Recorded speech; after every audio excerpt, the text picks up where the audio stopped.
આપણે અત્યારે સુરેન્દ્રનગરની કલેક્ટર કચેરીમાં છે અને જે ખેડૂત આગેવાનો છે, ખેડૂતો છે, તે રેલી લઈને કલેક્ટર કચેરીએ પહોંચ્યા છે. હું સહયોગી વૈભવને કહીશ તો તમને આખું દેખાડશે. આ તમે જુઓ કઈ રીતે અહીં કલેક્ટર કચેરી પહોંચ્યા છે.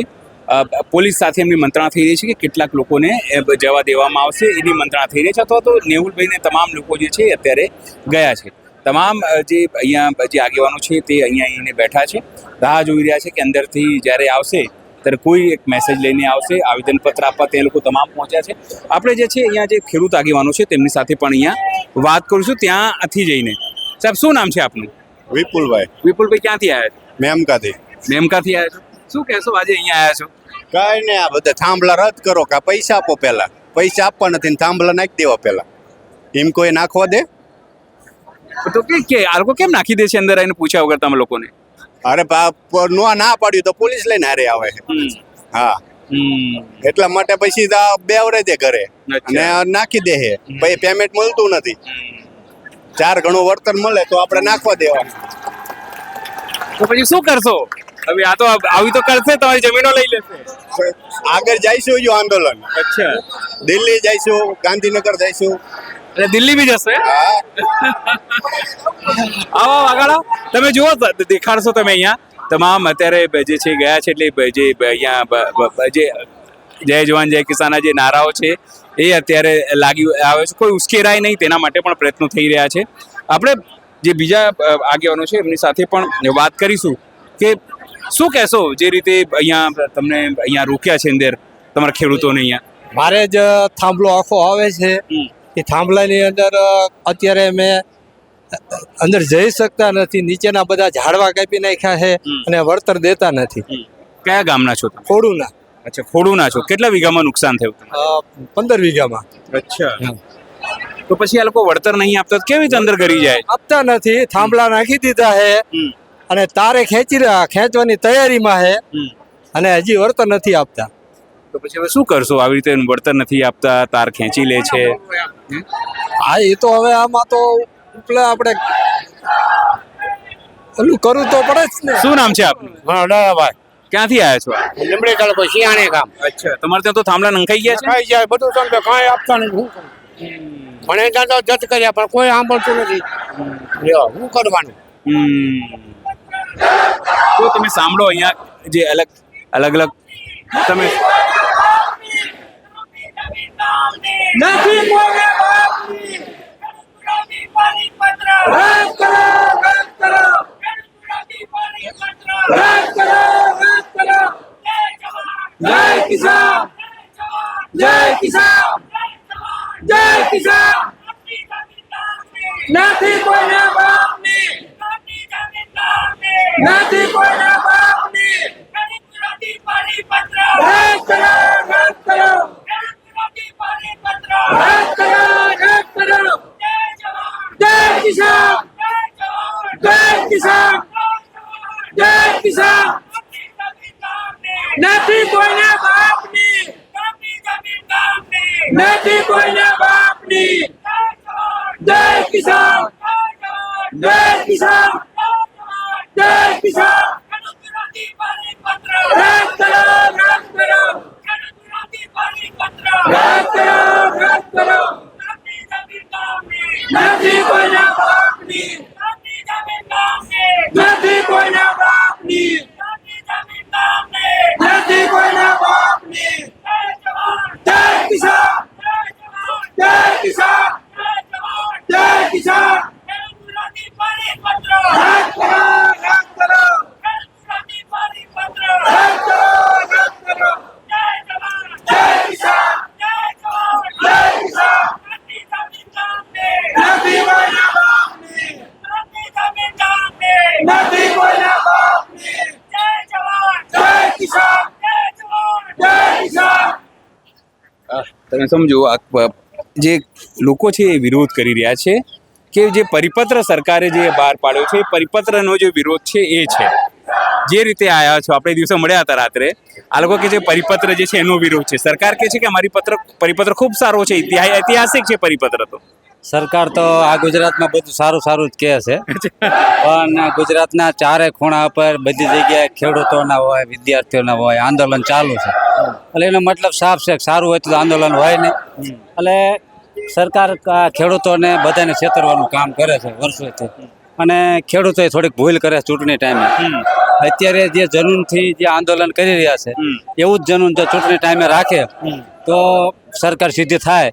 પણ હવે ખેડૂતોમાં એકતા એવી છે નહીં જોઈએ એવી, એટલે આવી બધી માથાકૂટ રહે છે.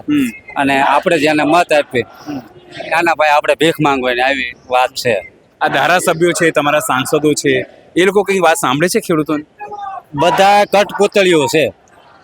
ટિકિટો જ્યારે એમને લેવાની હોય ત્યારે અમને ખબર છે કે અમારે ભીખ માંગવી પડે. ટિકિટો મળી ગઈ, ધારાસભ્ય બની ગયા.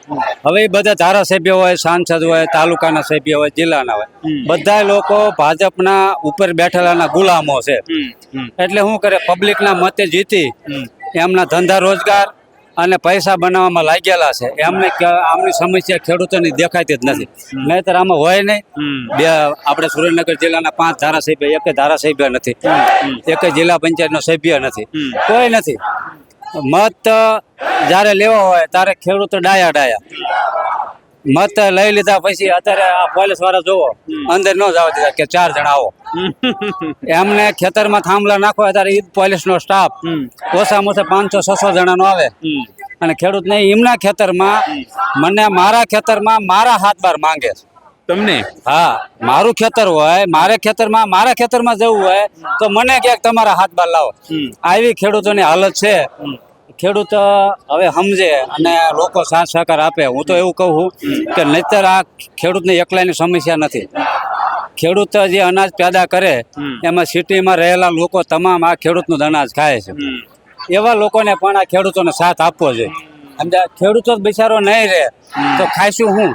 આ અનાજ કાંઈ ફેક્ટરીમાં તો થવાનું નથી. એટલે હું બધા લોકોને વિનંતી કરું કે જ્યારે ખેડૂતો આંદોલન કરતા હોય ત્યારે તમારા ગમે રીતે તમે ખેડૂતોને સપોર્ટ કરો.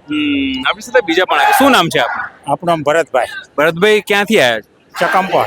અચ્છા, મોટી ચકમપોર. અચ્છા, મોરબીથી આવ્યા છો. તમારે ત્યાં થાંભલો આવ્યો છે? અમારા થાંભલો ખેતરમાં જ આવે, બરોબર. હવે અમને કોરિડોર 4 ગુઠા જ કપાય. અચ્છા. એમાં 30 વીઘાનું ખેતરની કિંમત અડધી થઈ જાય. તો હવે એમાં કેવી રીતે એમાં પોસાય અમને? 30 વીઘાના રૂપિયા અડધી કિંમત થઈ જાય. એટલે અમારે કોઈ હિસાબે થાંભલો જોતો જ નથી. અને તાનાશાહી કેવી પરાયણે આપણા ખેતરમાં આપને ગરવા ન દઈએ. એટલે કેવી તાનાશાહી? પોલીસ વાળા અંદર નહીં આવ, લાવો હાથ બાર, કેવી જ પતે આમાં? ખેડૂતથી જાતે માંગે એમ કે લાવો હાથ બાર? હા, લ્યો. કેવી કરુણતા છે આ દેશની. કે તમારું ક્યાં ખેતર? હાથ બાર બતાવો. એટલે શું હાથ બાર ભેગા લઈને કરતા હોય? એટલે પોલીસ વાળા કેવી રીતે માંગી શક્યા? હું એમ કહું, એને ક્યાં ઓળી છે? પાછી અમારી સુરક્ષા કાંઈ નહીં, કંપની વાળાને સુરક્ષા લઈને રખડે. પણ તમે લોકો માંગો ને સુરક્ષા બી. અમને બી 5-10 પોલીસ વાળા આપો રેન્ટ ઉપર. હા, બરોબર. ખેડૂતનું કાંઈ સાંભળવું જ નથી. સમજા? એટલે એવું છે. હું ફરીથી કહીશ ભાઈ, તમને દેખાડશે કે કઈ રીતે જે મહિલા શક્તિ છે, નારી શક્તિ છે, એ પણ અહીંયા આવી છે. ને એ જે જોશ છે મહિલાઓમાં, એ પણ કઈ ઓછી નથી. તમે આવાજ સાંભળો અત્યારે.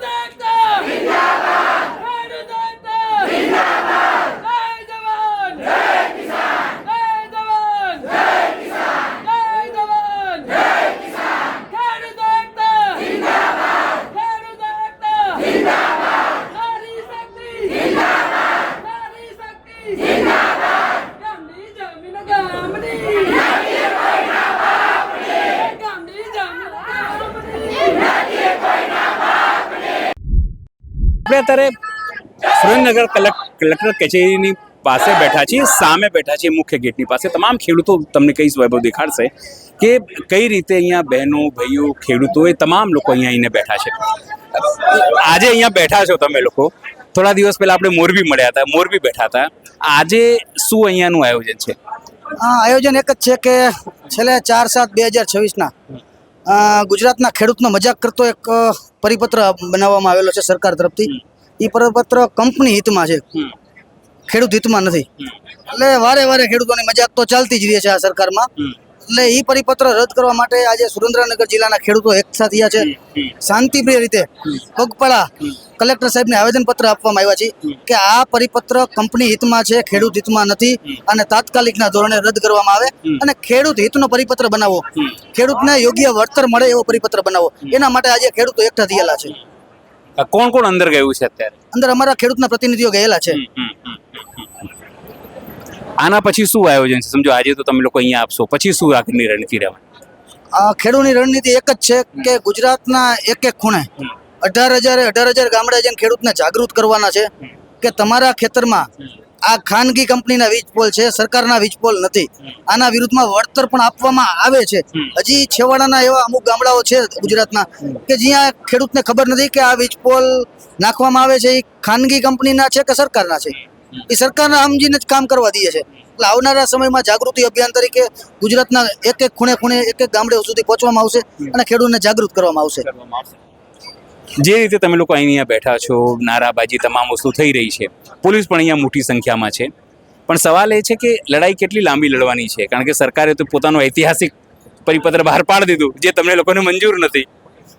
આ 35 વર્ષથી જે સરકાર છે એ હંમેશા ખેડૂત વિરોધી નિર્ણય લેતી આવી છે. જોકે ખેડૂતનું એ કઈ જોતી જ નથી. ખેડૂત છે કે નહીં ગુજરાતમાં એને ખબર જ નથી.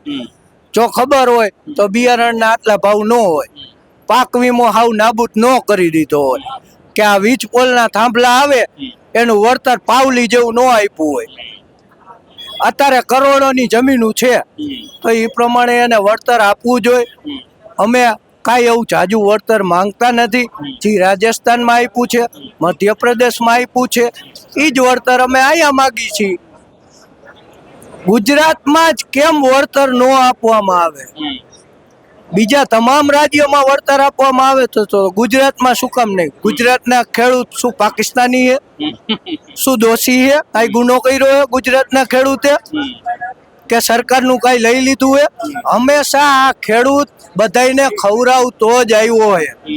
આ ખેડૂત પોતે ખાતો નથી, બીજાને ખવડાવે છે, બીજાને જલસા કરાવે છે. એ આ ખેડૂત છે. તો ખેડૂતને આટલું કઈ સુખ ન મળે? ખેડૂતને પોતાની જમીનનો પૂરતો ભાવ ન મળે? હું સરકારને કહું, તમારો કોઈ નેતા હોય, એનો બંગલો હોય, એમાં 100 રૂમ હોય, મને એક વટલો રૂમ આપશે? ઈ જંત્રી ભાવે તો અમે અમારી 10 વીઘા જમીનમાંથી 1 વીઘા જમીન હું કામ આપી? જો સરકાર નો આપી શકતી હોય, એનો કોઈ નેતા નો આપી શકતો હોય, આ પ્રજાના મતે ચૂંટાયેલો નેતા એ કઈ ન કરી શકતો હોય પ્રજા હાટું, તો અમે તો આખા દુનિયાને ખવડાવી છીએ. ધન પેદા કરી ખવડાવી અમારા પરસેવાના મહેનતથી. અમારા બાપ દાદાએ સાચવેલી આ જમીન છે, તો અમે કેવી રીતે આ પાવલીના ભાવે જવા દઈએ જમીન? આગામી સમયમાં જો સરકાર નહીં સમજે તો ગુજરાતના ખૂણે ખૂણે જઈ ખેડૂતોને જગાડવામાં આવશે અને આ સરકાર વિરોધ એક ખેડૂત પાર્ટી બનાવવામાં આવશે. 182 ધારાસભ્ય જે બેઠેલા છે 80ની હવા ખાઈ છે. આંધ્રા બેરા ને મૂંગા ને હવે તો સુતાઈ થઈ ગયા છે. ઈ નેતાને ચેતવી છી, ભાઈ જાગી જાઓ, ખેડૂત તરફી નિર્ણય લેવા માંડો. જો આગામી સમયમાં ખેડૂત તરફી નિર્ણય લેવામાં નહીં આવે તો આપ કોંગ્રેસ તો ઠીક, અમારે કોઈની જરૂર નથી. અમે ખેડૂતની એક પાર્ટી બનાવીને 182 ધારાસભ્ય ખેડૂતના તૈયાર કરશી અને આ સરકારને હચમચાવી દઈશું ને આ નેતાજી અમારા ટેક્સના પૈસે જે એસીમાં હવા ખાઈએ ને એને ઘર ભેગા કરી દઈશું, જુનાગઢ ને અમેરિકાએ મોકલી દેશું. શું કહેશો? બહુ નારાજગી છે ખેડૂતોમાં. નારાજગી તો હોય, ક્યાંક ને ક્યાંક વારંવાર ખેડૂતો સાથે મજાક કરવામાં આવે છે. અને બીજું ઉપરાંત એ કહેવાનું કે આ સરકાર અને આ નેતાઓ સમજીએ કે નેતાઓ તો 2-5 ચોપડી ભણેલા હોય, અમુક 8 હોય, અમુક 6 ચોપડી ભણેલા હોય, પણ અધિકારીઓ તો ભણેલા છે. આના પહેલા અમે મોરબી આવેદનપત્ર આપેલું ત્યારે ખેડૂતોએ આવેદનપત્ર આપેલું અને ત્યારથી 45મી સેકન્ડે કલેક્ટર સાહેબે પ્રેસ કોન્ફરન્સ કરી દીધી. શું એને અભ્યાસ કર્યો, શું ખેડૂતોની માગણી છે, કાંઈ નહીં, અને સીધી પ્રેસ કોન્ફરન્સ. એટલે આશા રાખીએ કે સુરેન્દ્રનગરના કલેક્ટર સાહેબને કે થોડોક અભ્યાસ કરો, ત્યાર પછી ખેડૂતને પ્રેસ કોન્ફરન્સ કરી માહિતી આપો કે ખેડૂતની શું ડિમાન્ડ છે, ખેડૂત શું માગી રહ્યા છે. અમારા મોરબીના કલેક્ટર સાહેબ જેવું ન કરતા. એ તો એ બહુ હાઈ સ્પીડ વાળા કલેક્ટર હશે ને, ફટફટ જોઈ લીધું હશે હા, જાજુ પેલા ક્રિસ જેવા હશે. હા, એ જાજુ ભણીને આવ્યા છે ક્યાંક બહારથી. એટલે 45મી સેકન્ડે અમારું 300 પાનાનું આવેદન પત્ર હતું. 300 પાનાનું 300 પાનાનું 395 ગામે તો લેટર પેડ આપ્યા હતા કે આ પરિપત્ર અમને અમાન્ય છે. એ બધું સાહેબે 45 સેકન્ડમાં વાંચી લીધું અને 45મી સેકન્ડે પ્રેસ કોન્ફરન્સ કરી દીધી. ઉપરથી જે આવે ને એ પ્રમાણે. તો પછી હવે કરશો શું આટલું બધું? દર વખતે કલેક્ટર આવેદન પત્ર આપશો, ક્યાંક તમારા ખેડૂતો કે અમે દિલ્હી વાળી કરીશું, આ કરીશું, પણ રસ્તો શું છે આનો? સરકાર ઝૂકવા તૈયાર નથી. તમે લોકો કે અમે તો આટલે જ લઈને જ જંપીશું, વચ્ચેનો રસ્તો શું? રસ્તો તો આ દિલ્હીમાં સરકારે જ શીખવાડ્યો, સરકાર જ શીખડાવે છે અને પબ્લિક શીખી ગઈ છે. અને બધી અહીંયા જાહેર મંચ ઉપરથી કહેવાની જરૂર નથી, પણ પબ્લિક જાણી ગઈ છે અને ખેડૂતો જાણી ગયા છે. સરકાર જ શીખવે છે કે હવે શું કરવું, નેક્સ્ટ સ્ટેપ તમારે શીખવાડી દીધું હોય કે એના રાજીનામા લેવા, ક્યાં શું કરવું, ક્યાં કેવો પ્રયોગ કરવો, સરકાર જ શીખવે છે. સ્વાભાવિક છે કે જે રીતે અહીંયા ખેડૂતો આવીને બેઠા છે, રોષ છે એમનું. એમને કહે છે કે સરકારને અમે લેખિતમાં પરિપત્ર આપ્યો છે, સરકારને લેખિતમાં પરિપત્ર આપવા છતાં નિવેડો નથી, નારાજગી એ વાતને લઈને છે, એટલે આપણે અહીંયા બેઠા છે. સહયોગી વૈભવ સાથે અનિલ પટેલ, સુરેન્દ્રનગર.